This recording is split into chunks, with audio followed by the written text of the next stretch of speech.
আসসালামু আলাইকুম viewers, welcome to mother cooking channel. আজকে আমি আপনাদের সামনে উপস্থিত হলাম শীতকালীন সবজি ফুলকপির কাবাবের রেসিপি নিয়ে। আমরা অনেকেই চিকেন কাবাব খেয়েছি, বিফের কাবাব খেয়েছি, অনেকেই কিন্তু এইরকম সবজি বা শীতকালীন সবজি ফুলকপির কাবাব একেবারেই খাইনি। এই শীতকালীন সবজি ফুলকপি দিয়ে কাবাব তৈরি করলে কিন্তু এই কাবাবটা খেতে ভীষণ ভালো লাগে। চলুন তাহলে রেসিপিটা দেখে নেওয়া যাক। আমি এখানে একটি ফুলকপি নিয়েছি, তারপর এই ফুলকপিগুলোকে মিডিয়াম সাইজ করে কেটে নিয়েছি। আর আমি এই ফুলকপিগুলোকে কিন্তু খুবই ভালোভাবে ধুয়ে নিয়েছি। তারপর আমি একটা বাটির উপর এইভাবে একটা চাশনি বসিয়ে দিচ্ছি। তারপর এই ফুলকপিগুলোকে খুব ভালোভাবে গ্রেট করে নিচ্ছি। আমি প্রথমে ফুলকপির সাইডগুলোকে এভাবে গ্রেট করে নিচ্ছি, তারপর ফুলকপির মাঝখানটা এভাবে গ্রেট করছি। এতে করে কিন্তু ফুলকপিটা গ্রেট করতে খুব বেশি সুবিধা হয়। আমি এই সবগুলো ফুলকপিগুলোকে এভাবে গ্রেট করে নিয়েছি। এখানে প্রায় এক বাটির মতো ফুলকপির কিমা হয়ে গেছে। এখন আমি এর মধ্যে দিয়ে দিব সিদ্ধ করা আলু।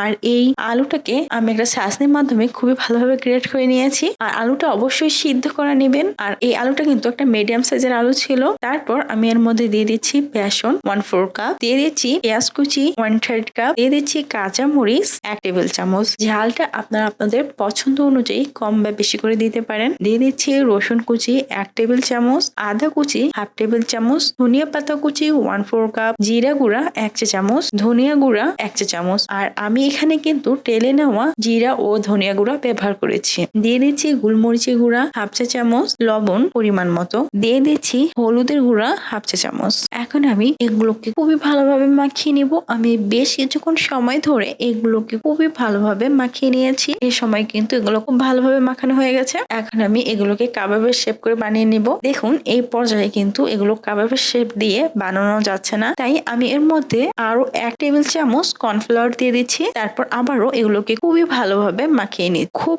ভালোভাবে মাখানো হয়ে গেলে আমি এগুলোকে কাবাবের শেপ করে বানিয়ে নিচ্ছি। দেখুন এ সময় কিন্তু খুব সুন্দরভাবে কাবাবের শেপটা দেওয়া যাচ্ছে। আপনাদের যদি প্রয়োজন হয় এভাবে কিন্তু কর্নফ্লাওয়ার বা ময়দা ইউজ করে আপনারা এইভাবে ফুলকপির কাবাবটা পারফেক্ট ভাবে বানাতে পারবেন। আমি সবগুলো ব্যাটারটাই এইরকম কাবাবের শেপ করে বানিয়ে নিয়েছি। এখন আমি চুলার উপর একটা তাওয়া বসিয়ে দিচ্ছি। তারপর দিয়ে দিচ্ছি সয়াবিন তেল 3 টেবিল চামচ।